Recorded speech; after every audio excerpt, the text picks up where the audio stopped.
Hello and welcome. My name is Alan, and today we'll be reading more. Martin Luther King Jr. is a testament of hope. Piece we will read is called "The Time for Freedom Has Come." And the blurb under it states, "A new generation of black youth became so committed to the cause for black freedom that they courageously went to jail to demonstrate their determination. Many abandoned their middle-class disdain for civil disobedience. They came to view arrest for the sake of liberation as a mark of honor. Dr. King here explained why that was the case." Sorry, I'm reading slow. My eyes are not focusing well right now, so bear with me. On a chill morning in the autumn of 1956, an elderly, toil-worn Negro woman in Montgomery, Alabama, began her slow, painful 4-mile walk to her job. It was the 10th month of the Montgomery Bus boycott, which had began with a life expectancy of 1 week. The old woman's difficult progress led a passerby to inquire sympathetically if her feet were tired. Her simple answer became the boycotter's watchword. "Yes, friend, my feet is real tired, but my soul is rested." 5 years passed, and once more Montgomery arrested the world's attention. Now the symbolic segregationist is not a stubborn, rude bus driver. He emerges in 1961 as a hoodlum, stomping the bleeding face of a freedom rider. But neither is the Negro today an elderly woman whose grammar is uncertain. Rather, he is college-bred, Ivy League clad, youthful, articulate, and resolute. He has the imagination and drive of the young, tamed by discipline and commitment. The nation and the world have reacted with astonishment at these students, cast from a new mode, unaware that a chain reaction was accumulating explosive force behind a strangely different facade. Generating these changes is a phenomenon Victor Hugo described in these words: "There is no greater power on earth than the idea whose time has come." In the decade of the 60s, the time for freedom for the Negro has come. This simple truth illuminates the motivation, the tactics, and the objectives of the students' daring and imaginative movement.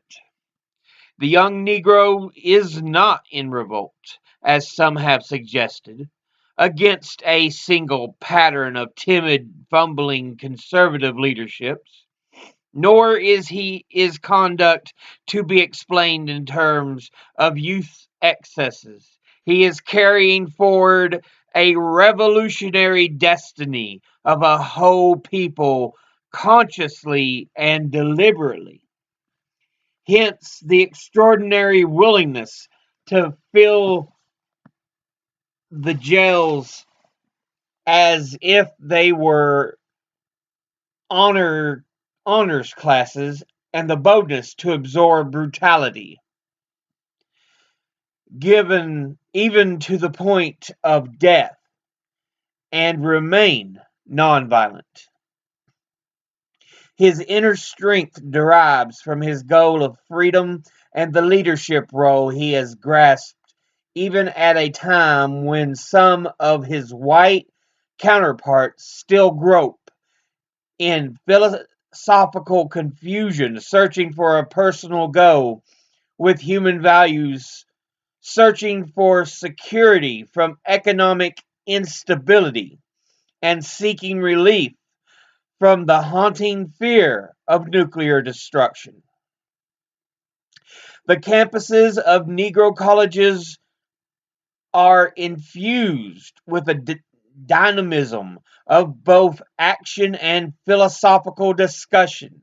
The needs of a surging period of change have had an impact on all Negro groups, sweeping away conventional trivialities and escapism. Even in the 30s, when the college campus was alive with social thought, only a minority was involved in action. Now, during the sit-in phase, when a few students were suspended or expelled, more than one college saw the total student body involved in a walkout protest. This is a change in student activity of profound significance. Seldom, if ever, in American history has a student movement engulfed the whole student body of a college. In another dimension, an equally striking change is altering the Negro campuses. Not long, not long ago, the Negro Collegian imitated the white collegian in attire, in athletics, in social life. Imitation was the rule. For the future, he looked to a professional life cast in the image of middle class white professional. He imitated with such energy that Gunnar Myrdal described the ambitious Negro as an exaggerated American. Today, the imitation has ceased. The Negro Collegian now initiates, groping for unique forms of protest. He created the sit-ins and freedom rides. Overnight, his white fellow students began to imitate him. As the movement took hold, a revival of social awareness spread across campuses from Cambridge to California. It spilled over the boundaries of the single issue of desegregation and encompassed questions of peace, civil liberties, capital punishment, and others. It penetrated the ivy covered walls of the traditional institutions as well as glass and stainless steel structures of the newly established colleges. A consciousness of leadership, a sense of destiny have given maturity and dedication to this generation of Negro students, which have few precedents. As a minister, I am often given promises of dedication. Instinctively, I imagine the degree of sincerity, the striking quality in Negro students I have met in the intensity and depth of their commitment.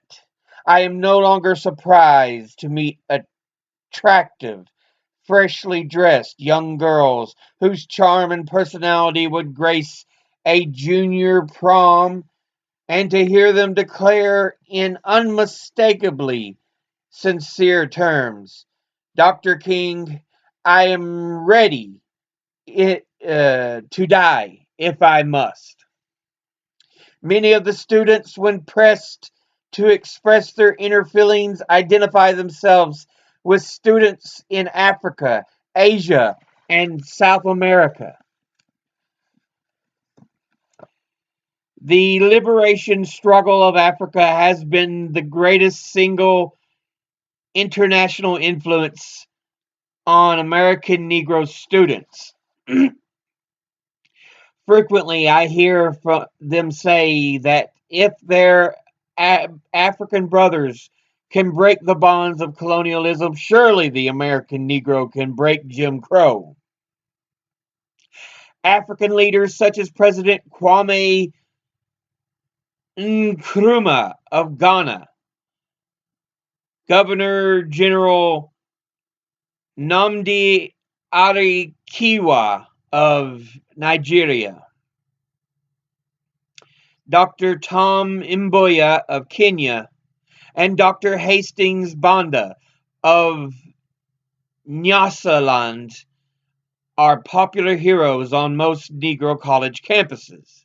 Many groups demonstrated to otherwise protested when the Congo leader, Patrice Lumumba, was assassinated.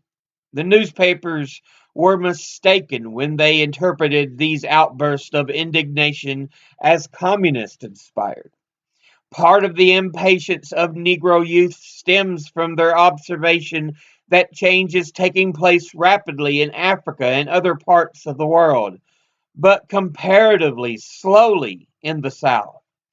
When the United States Supreme Court handed down its historic desegregation decision in 1954, many of us, perhaps naively, thought that the great and sweeping school integration would ensue.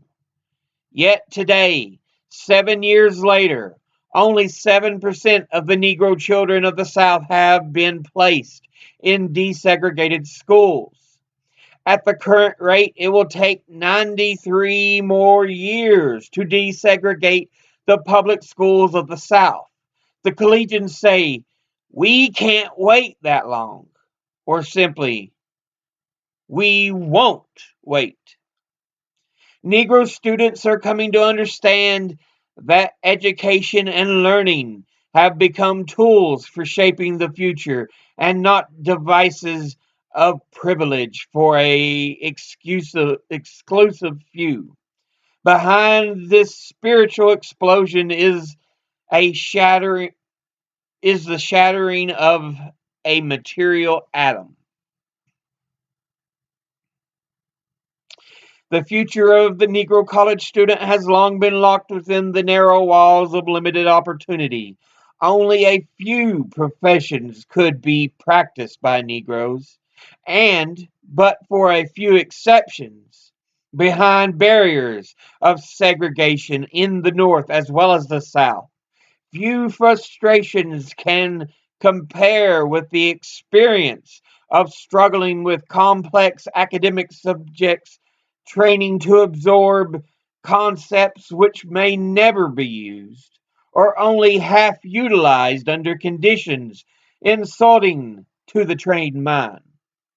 As a Negro intern blurted out to me shortly after his patient died, I wish I were not so well trained, because then I would never know how many of these people need not die for lack of proper equipment, adequate post operative care, and timely admission. I'm not practicing good medicine. I'm presiding over tragedies which the absence of good medicine creates. The Negro lawyer knows his practice will bulk large with criminal cases. The law of wills of corporations, of taxation will only infrequently reach his office because the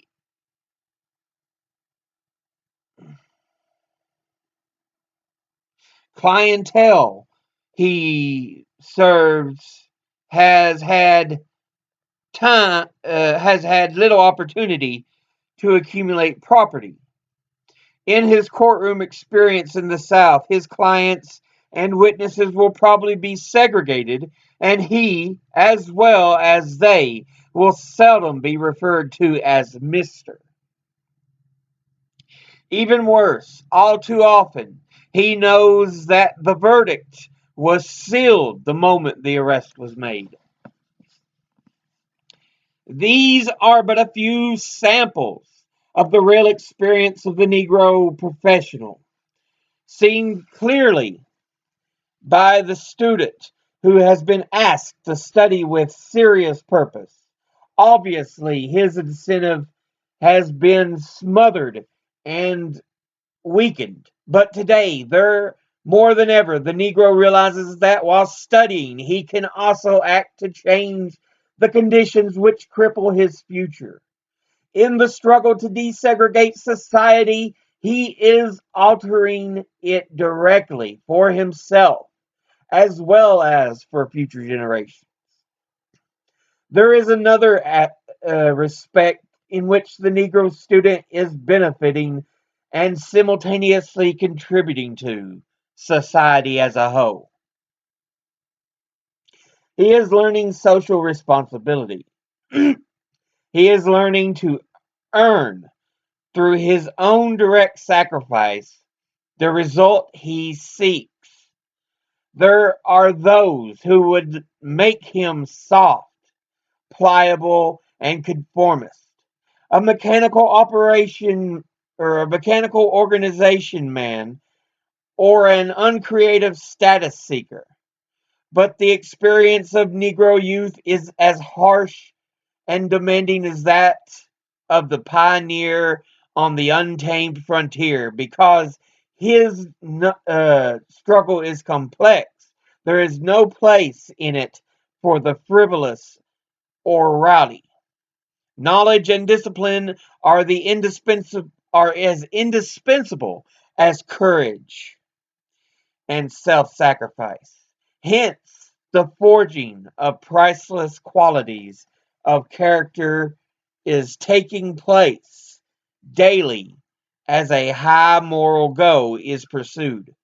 Inevitably, there will emerge from the cauldron a mature man experienced in life's lessons, socially aware, unafraid of experimentation, and most of all, imbued with the spirit of service and dedication to a great ideal. The movement, therefore, gives to its participants a double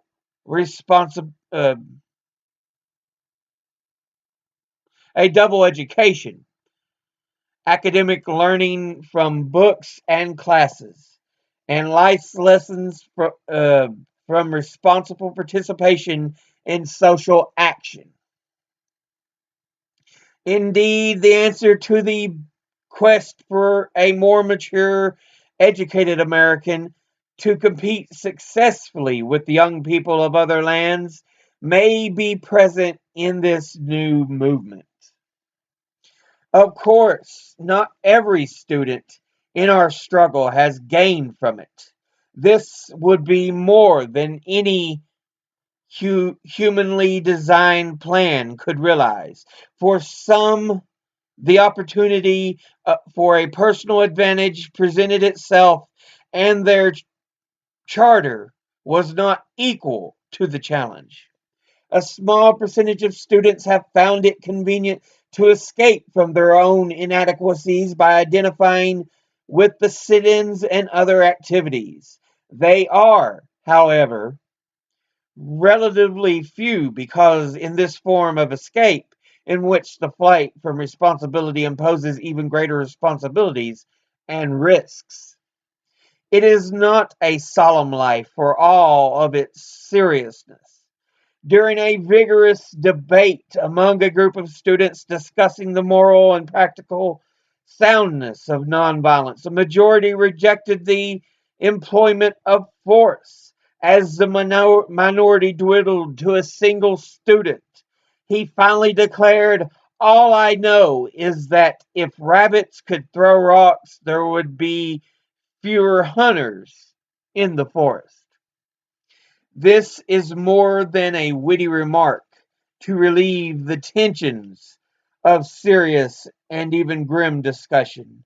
It expresses some of the pent up impatience, some of the discontent, and some of the despair produced by minute corrections in the face of enormous evil.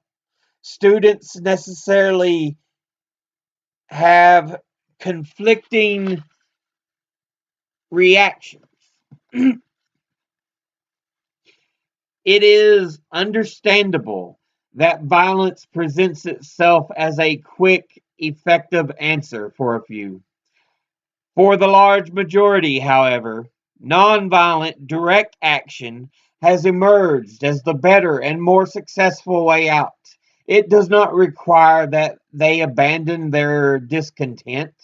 This discontent is a sound, healthy social response to the injustice and brutality that they see around them. Nonviolence offers a method by which they can fight the evil with which they cannot live. It offers a unique weapon which, without firing a single bullet, disarms the adversary. It exposes his moral defenses, weakens his morale, and at the same time works on his conscience. Another weapon which Negro students have employed creatively in their nonviolent struggle is satire. It has enabled them to avoid corrosive anger while pressing the cutting edge of ridicule against the opponent. When they have been admonished to go slow, patiently to wait for gradual change with a straight face, they will assure you that they are diligently searching for the happy medium between the two extremes of moderation and gradualism. It is perhaps the special equality of nonviolent direct action subjugates anger which sublimates anger. That explains why so few students are attracted to extreme nationalist sects advocating black supremacy. The students have anger under controlling bonds of discipline. Hence, they can answer appeals for cooling off periods by advocating cooling off for those who are hot with anger and violence. Much has been made of the willingness of these devotees to nonviolent social action in to break the law. Paradoxically, although they have embraced Thoreau's and Gandhi's civil disobedience on a scale dwarfing any past experience in American history, they do respect law. They feel a moral responsibility to obey just laws, but they recognize that there are also unjust laws. From a purely moral point of view, an unjust law is one that is out of harmony with the moral law of the universe.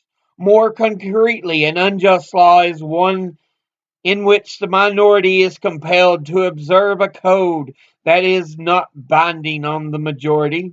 An unjust law is one in which people are required to obey a code that they had no part in making because they were denied the right to vote.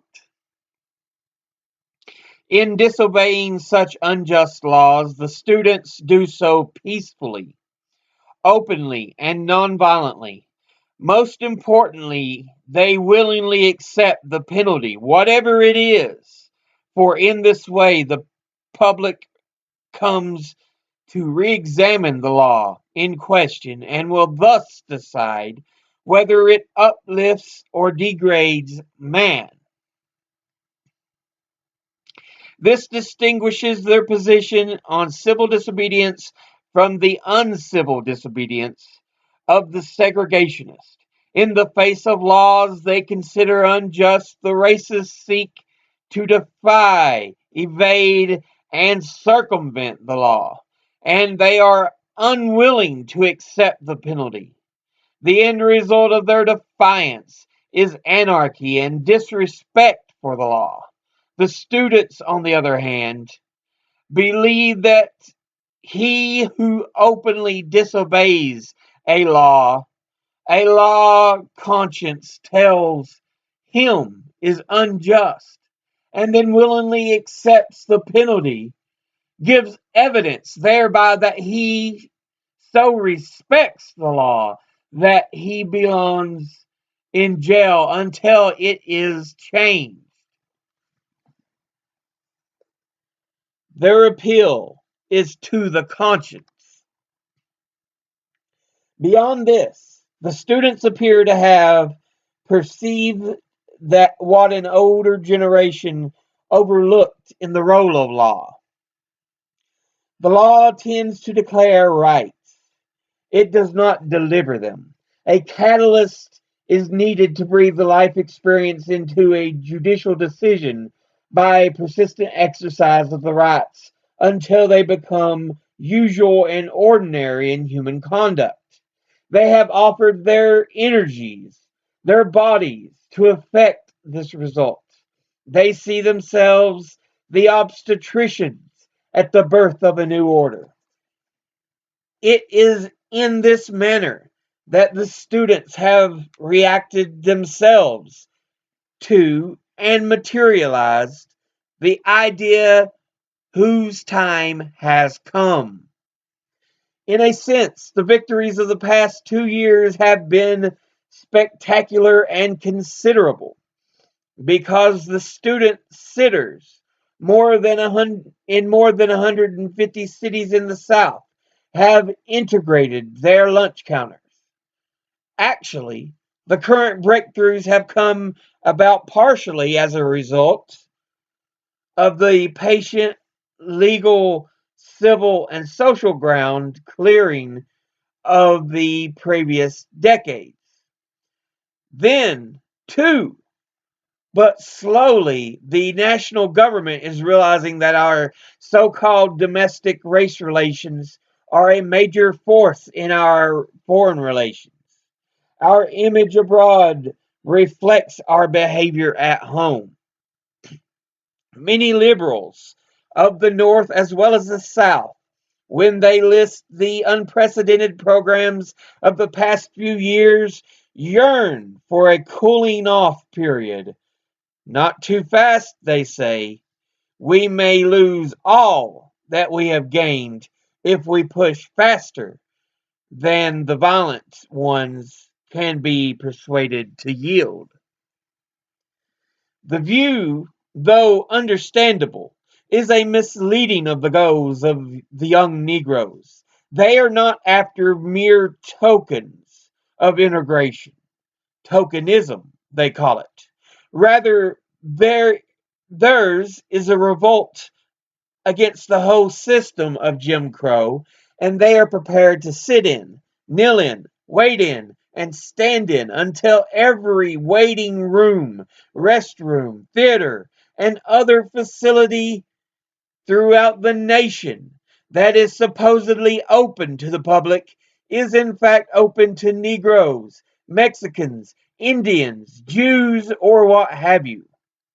Theirs is total commitment to this goal of equality and dignity. And for this achievement, they are prepared to pay the costs, whatever they are, in suffering and hardship, as long as may be necessary. Indeed, these students are not struggling for themselves alone. They are seeking to save the soul of America.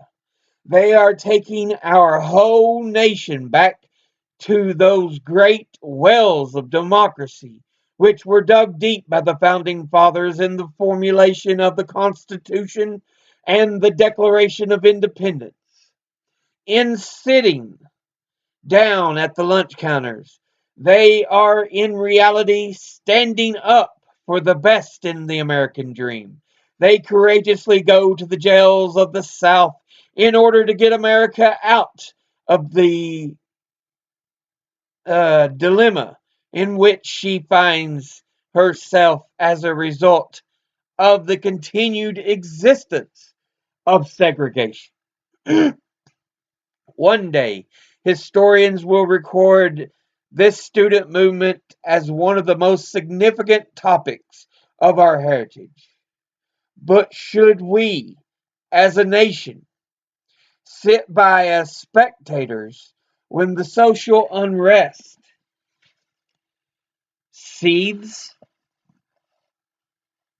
Most of us recognize that the Jim Crow system is doomed. If so, would it not be the wise and human thing to abolish the system surely and swiftly? This would not be difficult if our national government would exercise its full powers to enforce federal laws and court decisions and do so on a scale commensurate with the problems and with an unmistakable decisiveness. Moreover, we would need our religious, civil, and economic leaders to mobilize their forces behind a real, honest to goodness, in Jim Crow Now campaign. This is the challenge of these young people to us and our ideas. It is also an expression of their newfound faith in themselves as well as in their fellow man. In an effort to understand the students and to help them understand themselves, I asked one student I know to find a question expressing his feeling of our struggle. He was an inarticulate young man, athletically expert and far more poetic with a basketball than with words. But few would have found the quotation he typed on a card and left on my desk early one morning.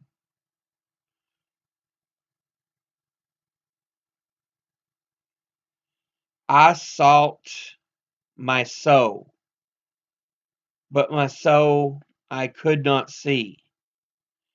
I sought my God, but he eluded me. I sought my brother, and I found all three. This was published in the New York Times Magazine on the 10th of September, 1961.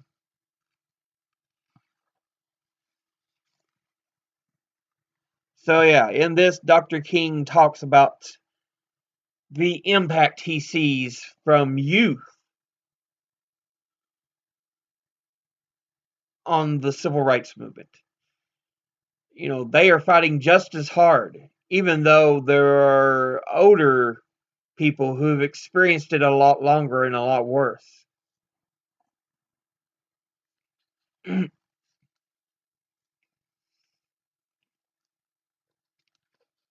So, yeah.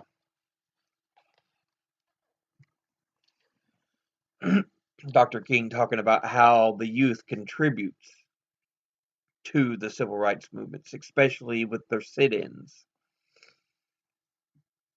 Because one of the big moments in civil rights history, a lot of people don't think about off the top of their heads, is the Greensboro, North Carolina lunch counter sit-in. But that would expand to multiple lunch counters, multiple schools, multiple states. So, yeah. But that's going to be it for now. As always, educate thyself, think, read, study, learn. Someone tries to tell you something you have trouble believing, ask them to cite their sources. I'll see you all in the next video. Until then, later.